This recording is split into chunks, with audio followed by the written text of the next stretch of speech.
right, hello everyone, and how are you guys? And how is your day? And today we are obviously going to bring you Mercy addressing Angel alongside Pere in the certain radio studio. Welcome to Afro Television. How are you guys? Myself, like button, comment, and share. If at all you're watching us for the very first time, endeavor to subscribe to this channel so as not miss out on stories that we do upload in here on a daily. After this trio of women broke up, that was Venita, Angel, and Mercy.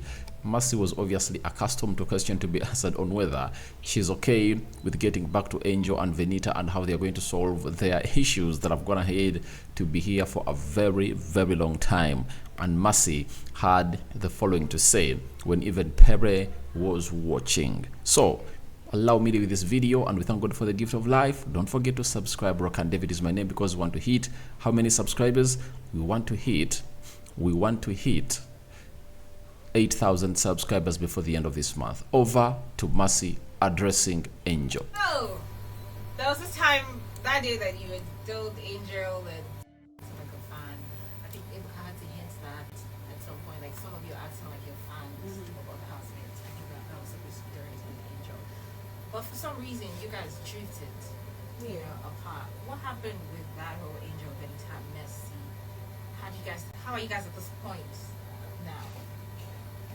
It was during the week 8 that I even noticed that me and Angel week 8 or week 9 that I noticed that me and Angel drifted because of how he wanted Pere to nominate me, and Pere came to tell me like your babe says you should nominate, I should put you up. So before then I didn't have any problem with Angel. Angel is still my girl, but I understood that she has a man that she needs to, care for, be around. So I wasn't even looking for someone. We see in the house, when we see.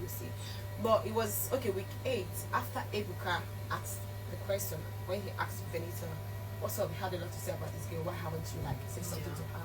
And that was when I knew that something was wrong. Because when I had a conversation with Benita, she now said, see what Angel told me. So it was like week 8, week 9 that I knew that it wasn't 100 from her, So, and it was just like in 1 week, okay, what's up, and then what happened. So I don't know what happened. I don't know where the whole How you drifted? hate metal trend started. So, but you all watched me in the house, and you heard me say, in fact, I wasn't nominating Soma because Angel was my girl. That's why I did not. I had to put Kim out because I was saving Soma. Because, come on. And then I had it in mind. Oh, this girl, she could be. In fact, I just gave that. I couldn't put Soma on because I was protecting. I didn't want him to. What if he goes and my girl will be alone in the house? I was protecting her. So there's no way I would even consider her as, to put her up or anything, even though we're not talking, but loyalty comes for me. I'm trying to understand in all of this explanation. What was PMB the problem? Like what was PMB? So what do you guys call it? Pardon me, please. PMP. Pardon me. PMP. PMP. Because there's a problem. You guys come out. You're drifting apart. I can't pick. What exactly is the problem? Me too. So okay, because from your end, you're saying that she had told Pere to nominate you. Did she do that? Yeah. On week 9. Did she give you a reason why? No. Okay, so the nomination was where you felt some type of way. Yes, that was when I knew that something was wrong. And did you ask her? Yeah. What did she say? She even denied it. She said she didn't. She was like, "How? Who?" And I said Pere, but she didn't really, say yes. I told. She was trying to I didn't. That's not what I meant. But then, even when Pere came out from the diary room, I saw them because I was still doubting Pere. Yeah. Till I saw her put Pere aside, and I knew she asked her. She asked him, "You did not put her on." So that, I'm like, Jesus Christ! I've been in this house, things has been running through me, and it's what it is. Yeah. So do you think you guys can get past that and be friends again, and with Benita as well? I do not hold grudges, but I'm just I still feel some type of way about it. Well, when people show you who they are, please don't try to change them. Take it. Okay. That's who they are. Well said. So real quick, let me go to Pere. Hi, Pere. Hey, what's up? I'm fine. Villain of the season, Total Lover Boy. Are you kidding me? Yeah. Villain. Okay. Were you not the villain of the season? No, You were not? I don't think I was. No, I could have sworn that you admitted it at some point. Really? Okay. But I think it suits you. There are some people who would try to. I mean, Kid was kicked out because he tried to leave her. Oh, You were being saved because that's what the viewers wanted you to be from Gotcha. Shiny Eye. Anyways, how did you find your stay in All Stars? It was good for the most part. I mean, range of emotions, a roller coaster ride. Why do you sound deeper, like roller coaster? Go ahead, still mind me. Go ahead. The roller coaster ride. It was alright. Okay, so Shiny, I think I heard you say you preferred your experience in Shiny Eye over Yeah, this. yeah. Why was that? Well, the only reason is because Shiny High, there were several factors. The housemates who were with me in Shiny High, and it was a new season, of course, for me. I didn't have to do too much calculation like I did and by calculation, with the whole, you had to conspire to nominate. You had to be really calculated and strategic with how you nominate. That's what I'm referring to. There's Shiny Eye where we didn't have to talk about nominations at all. So the gameplay was way The more. gameplay was, I enjoyed the gameplay in Shiny Eye versus the All Stars. Okay, well said. I mean, I caught a clip of Ibuka. They were asking, I don't know if you've seen it, who was his best player this season. He didn't mention her name. Though he said he didn't like that you became soft at some point. At the end, Was he really? this season, Yeah, he said Oh. you were one of his best. I think you were actually the person he mentioned as the best game player. But he didn't like the way you got like really soft at some point. You haven't seen the clip? No, I haven't seen the clip. I got soft. Wait, this one. No, way before it. Way before that. Oh, way before that? Yeah, way before that. Oh, I think I okay. said some parts now. Calm down. But then you were also big on the whole scheming thing, Yeah. especially in the beginning. Mm-hmm. I remember a conversation I watched where you said that's why you didn't want to separate Alex and Cece. That's much like in the beginning. Oh. The kid said, Friday alcohol with you or something like that, so they can fight, and all of that. Why were you?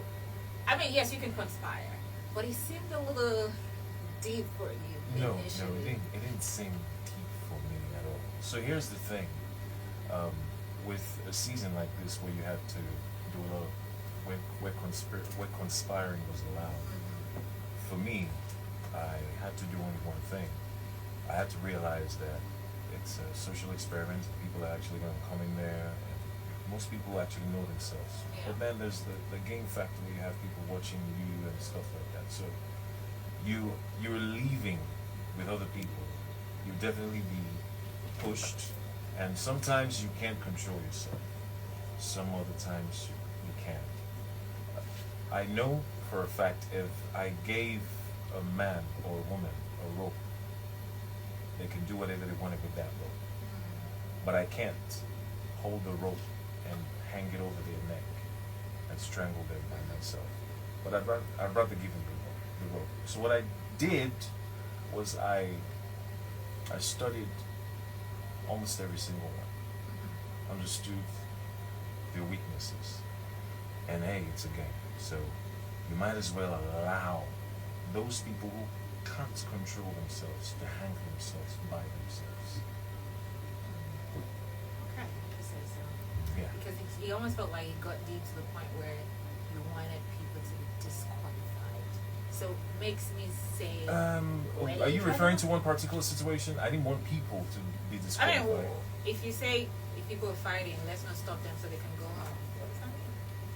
I mean, why would you come to an All-Star season and fight in the first place? So they can Why would you come to Big Brother's house and throw punches, pull hair, strangle necks? It's Guy, you threw a punch on the wall. What you it's the saying? wall. It's still a punch. It's the wall. But anyways, let's move on from that. That was way early in the game. Right. You seem to have been there was a lot of provocation towards you. Right. Alex, at some point, I don't know how the friendship or whatever, got to that point. It was doing at some point, and we saw the outburst. We didn't get to see that side of you in Shine Your Eye. What was going through your mind? Like, how did you get to the point where? Because some people are like, you know what, they've been provoking him. He's human. He can react. Some people felt like he overreacted. What was going through your mind? How did you feel? At that point, talking about the two situations where you had punched the wall and the Alex thing. What was it in your head? So, in as much as I want to avoid talking about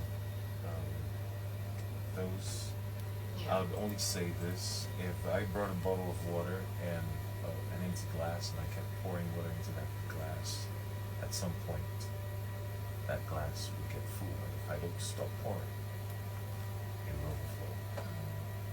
And that's exactly what happened. We need a better, explanation. That would be the only explanation. No, but my question is not hard though. I'm just I saying. know it's not hard. My explanation wasn't hard either, right? Were you hurt? Did you? Of course, I was hurt. I was fed up? consistently provoked. Always, so much so that Big Brother afterwards, when he called me after the Alex situation, he was like, "Yeah, we see everything. Don't worry. Yeah. We'll take care of it." And that's what they did. They took care of it. We also saw you cry. That's something we never saw. Right. Like, oh, our general. So, and one incident was the parrot thing. Right. Yeah. That hurt me so badly. Why? Because what was it about that in situation? my younger years as a boy, I was always picked on so much, called names. So in that moment when I heard someone make those derogatory remarks about me, I sat down there. I couldn't move. I literally couldn't move, and all that kept flashing back. Memories of my past when I was a young boy in primary school and secondary school kept flashing back, and how I kept being picked on by so many people. I was really bullied when I was a kid, extremely. And those things actually just flashed in that moment. This situation reminded me of that, and I just broke it. And it was a mixture of that and a mixture of anger, and I just broke down just like that. Okay, so let's move to Cross. I mean, you guys, we saw that you guys are extremely close out of the house. You go in. Like I always say, you could have been a lot of things, but I would say that you were loyal to Cross. Right. Right. So do you think he was a good friend? Let's start from there. Do you think in the house? Do you think Cross was a good friend? He's a good guy, man, and I believe he's a good friend. What I think happened in the house was the game happened to him. People got in his head, made him believe lies, but he's human. He's prone to mistakes. We all are. No one's perfect. Yeah, but speaking of this, especially the time where he came to meet you and say you guys need to chill till you get outside. He doesn't want any friends here anymore. Coincidentally, that was the day after Kim had come into the house, and then you had slept on her bed the night where she came, and then the switch happened the next morning. Do you think a part of it, the whole switch, also had anything to do with Kim coming in? Do you switch from him? Yes, from him. Because King came in the night before, the next morning or evening, whatever, he comes to tell you, he feels you're moving weird, people have told him stuff, and then you guys should stop being friends. And that was a night after you had slept in Kim's bed, when she initially came to the house. No, I don't know. I'm not sure. Maybe that. I don't know. What reason did he give you for wanting to break things at the time? Oh, well, people had come to tell him that Pere is not a good friend to you and all that stuff. You're more of a good friend to Pere than Pere is to you. And cited the scenario so there was a day I was in the wardrobe area. Some people were also in the wardrobe area, including him. And someone had said something about the Lush attire, or rather the Lush merch, and you had to wear that to get some points. And I was in the playful mood that day. I just felt like making a freaking joke. I was like, no, I spoke to Big Brother. You don't need to wear the merch to get points. As a matter of fact, merch won't give you points if you wore the merch in the house, owning the salad. That was a joke. Yeah. And someone, I'm not going to mention who, took it upon her head and started to really pin that on me and saying, oh, because Pere said this to you. I didn't say it to Cross. I just said it, Yeah. blurted it out. You just happened to hear it. And then it made that look like I was against him getting points. All right, you've watched it all now. It goes into your hands. Obviously, tell us what your thoughts are about Mercy addressing Angel in Pere's presence here. Thank you for watching it through. This is the Afro Television. Rock and David is my name. I sign out for now. See you later. I'm in the living to God bless you abundantly. And the Muslims, it's a Barakallahu Fikum for you. Hope you guys are really having a fantastic evening, and stay here onto this channel. And don't forget to subscribe, because we want to hit 8,000 subscribers before the end of this month. Not so? So guys, it's always nice talking to you. First video of the day. More is yet to come onto this channel with our live streams that are obviously constant and running. Ciao, ciao.